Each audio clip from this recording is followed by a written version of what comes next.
3901.10.12 is actually 10. In the O, teka, isa lang po. So right now, it's 10%. Yes, ma'am. Okay, if we ratify RCEP, what will it be? It will be 10 to 5% po, bababa. Magiging 5. Okay. O ganun lang po ang sagot. Ito pong produktong ito, plastic. Ngayon pong hindi pa naratifika, 10% ang tariff. Kung maratify po natin, ay magiging 5%. 10 rate po. Yes, Tama ma'am. po. Ganun lang po. Simple lang naman eh. Nasa inyo po yung facts kasi nag-practice po tayo. Eh kung kayo po ang tutulong sa akin, backstop ba tayo? Backstop? Ano tayo? Backstop. Eh, paano kung ganyan kabagal? Eh, magtanong, hindi po pwede. Kailangan po, dahil trabaho nyo yan eh. Oh, another example. So, pero that's plastic. So, ayoko mag-import ng plastic. Ay, nako. Madam Chair, if I may just add also to Yes, what okay. Commissioner Paderon mentioned. Again ho, pagdating sa ASEAN countries natin, pag in-import natin yung polyethylene, zero na ho siya. Tapos, so ang what would only be material would be ano yung in-offer natin sa China, Japan, South Korea, Australia, New Zealand. Hindi ho natin in-offer yon to all of these countries, and we only offered it to one country among the ASEAN partners, and that is sa Korea. At pag galing ho sa Korea, nabanggit na ho ni Commissioner Paderon kung ano yung taripa, pero i-emphasize ko lang po na ang imports natin from Korea, pagdating ho dito sa ethylene represents just 0.1% of our total imports of polyethylene. Kumbaga ho, tinignan ho natin kung saan tayo hindi rin sensitive na bansa, doon ho natin in-offer. Thank you, Madam Chair. Sorry, nakalimutan ko si Ernie. Ernie, before we go to the myths, you have a presentation. 5 minutes. Maybe 10 minutes because that's 6% of the hearing time today. Can I have 10 minutes? Sige. All Okay. right. My presentation is based on experience and history. And I represent today when I speak, not the farmers and fisherfolk only. I represent the Agri-Fisheries Alliance, which Senator Subiri is very familiar with. I represent the farmers and fisherfolk, which is the Alliance Agricultura, but we are in complete agreement with the presentation here. But I add two more perspectives. The Philippine Chamber of Agriculture and Fisheries, which Senator Subiri has 46 industries, 46 agri-industry processing champions, and I represent Science and Academe, which is led by UP Los Baños all around the country. And this is their position. Their position is not simply no to RCEP. That's why I wanted, even 6% of today's time. And I agreed with Mr. Montoya that I would be second, but the second is what I will give right now. Our position is this. It is definitely bad for agriculture. For industry and services, you can debate that. But it is clear that, as Senator Legarda said, you have to do what's good for the country. Whatever it is that you decide. And if you ever believe that agriculture and services outweigh the disadvantages to agriculture, you must do what's good for the country. But you must not do it in a way that tramples on the social justice rights of the farmers and fisherfolk. And therefore, with the remaining few minutes, I'd like to tell you what we've been giving before, where we've gotten sometimes responses but no action. What are they? There are three. First of all, RCEP means more imports and hopefully more exports. We're not sure, but more imports. Now, in today's environment, imports are not following the law. We have rampant smuggling, we have no quarantine, and we have a disgraceful response to health and safety standards, which we demand of local people, but we ignore when it comes to imports. We must correct this. It is aligned with Senator Legarda said, guidelines. We're here to be together, and let's be together on guidelines. In other words, you can approve RCEP, as Raul said. We're not against it. We must have it sometime, but you must have the guidelines to have fairness. That's the first one, right? The first one is called, if we're going to import more, let us make sure that we don't continue this hemorrhage. And I'd like to inform you, according to UN statistics, the difference between that reported to us and that which we import, which is an indicator of smuggling, has more than doubled from 500 million to 1.32 trillion. See, these are the things DA does not look at, and we look at it. That's why I'm saying we represent the other factors too. All right, so the first one is called the border controls, which is anti-smuggling, quarantine, etc. It's disgusting. Quarantine, ASF, COCALISAP, my God. In other words, we cannot go into a new agreement and ignore what has happened based on studies and studies and studies. And I was in with the WTO. We saw all those studies were not true because they didn't look at reality. And those who say that RCEP is independent of the context, they're not talking reality. The second question is competitiveness. Senator Subiri, Senator Legarda, you say we should shape up to fight, correct? Do we have the money to shape up? You've given us 1.5%, Vietnam gives 6%. But more importantly, there's a disaster that happened. And I don't want to continue so well, but I will continue because it's on record. It is clear that Napoles is alleged to have stolen 10 billion in 10 years. It's in the newspapers every day for months. DA has 22 billion in 1 year. Can I repeat that, please? This is not by some groups. The Commission on Audit has reported not 10, 22 billion, not in 10 years, but in 1 year. If you're going to give us money, give us enough. You give us 2% versus 6%. In addition, the 2% you give us, 1/3 is stolen. So you want us to compete? What do you think this is? You think that you can say tariffs are down, all of a sudden we compete? Please look at reality. That's my problem, the people who are not in the field. I'm in the field, I'm in operations. I was head of cement in 6 countries for many years, correct? Okay? And I was the head, let me repeat, I was the vice president of UNCTAD for Asia. I know this.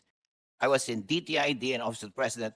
I know this. We are not looking at reality. Let us put aside the studies, look at it, look at reality, correct? Okay, they're just asking for the restoration. They abolished the International Trade Committee. We could not even suggest to our separate. Do you know that? DTI, I applaud you. ASECAPTI, I applaud you. In DA, we were banned. Why do they ban us? Second thing, they banned us looking at the Department of Agriculture budget. If you continue this and you have RCEP, what do you think will happen? You think all of a sudden, just because we say something, things will change? No, that's why I like the guidelines. Senator Gar and Senator Weir, they're talking, but I think this is on record. We want to do those guidelines. As Mr. Romadre said, we're not saying no to RCEP. We're saying yes to RCEP, provided we have that thing, and that is the way forward. We will unite. But when we unite, we must make sure we don't know what's the past. We saw WTO kill us. All these promises went the opposite way. What? Are we stupid? We're going to do it again? We will not be stupid. So we recommend what Mr. Montemayor said. He said, we can do it, but let's set the guidelines. All right? That's the second one. The third one is what Vietnam does. It is to identify the threats and give the recommendations. On January 6, 2022, 1 year and 1 month ago, I put that on record. What do we have 1 year and 1 month later? What do we have? We have nothing done on anti-smuggling. We have nothing done on the private sector monitoring. And I called people last night and 2 nights ago. It's nothing happening. And regarding the threats, what do we have? Nothing. We can give you the threats, all right? So I'll give you already, this again is approved, not just by the Chamber of Agribusiness, Farmers, and Scientific, but believe it or not, by the DA's private sector group. There is only one department in the entire government that is private sector legislated. That's DA. What did they do? They abolished our 2 committees. And finally, regarding these threats, we haven't gotten anything. So let me say this thing also approved, okay? International Trade Committee, okay? They are number 1. We have to have the correct kind of management information system. We're the only country that has no management information system. Isn't this stupid? I mean, Mr. Inchong said that. It was mandated by law. We should go to Supreme Court and sue the government, right? Because it's in the law. We have no management information. Maybe Senator Subiri and Senator Garda will not hear this now. But the most ridiculous thing is that they gave 40% for Kadiwa, 20% for the youth, and 1.4% for management information. Do they know what that means? And you know how much that is in the whole budget of 100 and 64 billion, it is 10 million. Have they gone crazy? In other words, if we approve RCEP, let us do what Senator Garda said. Let us have those guidelines. We've been talking, and we got nothing. So we will refuse RCEP if we don't have the guidelines. All right, let's be clear. We are not ready to be fools again and accept it without those guidelines. Okay? All right.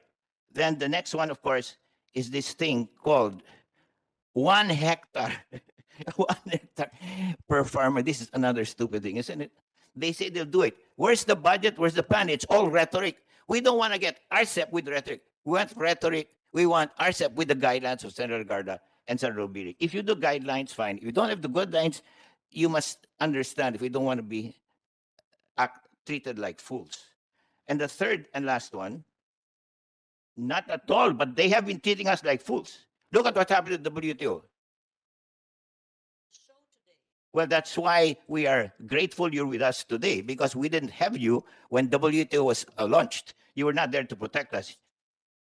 Well, you and Senator Subiri are now with us. All right? You're now with us. All right. So I have said, basically, I agree with Mr. Montoya. RCEP is not to be opposed forever. RCEP has many good things, but we must have the guidelines. And they asked me, ano, Ernie, will you wait till agriculture is ready? Of course not. That will not happen for years. But we must have guidelines that are implementable. Mr. Montoya told me, etong guidelines na ito, baka rhetoric na naman yan. So we're fools again. You're asking if we'll be treated like fools. May I tell you something? We are treated like fools. Why is it that they said they would have private sector monitoring, and last night I called up and nobody has the list? Why is it that they have anti-smuggling and it went from 500 to 1.3 trillion? Okay? And this committee we want restored has shown it's the only one that has made smuggling work. And I was a member of both committees. Because customs is an independent republic. But when this oversight committee met them every month, reporting to the president, it went down by 25% and 31%. I know that because I was there. And then they abolished it again. So, ladies and gentlemen, especially Senator Subiri and Senator Legarda, I know you're busy, but I hope you listen to the tape sometime. And thank you very much.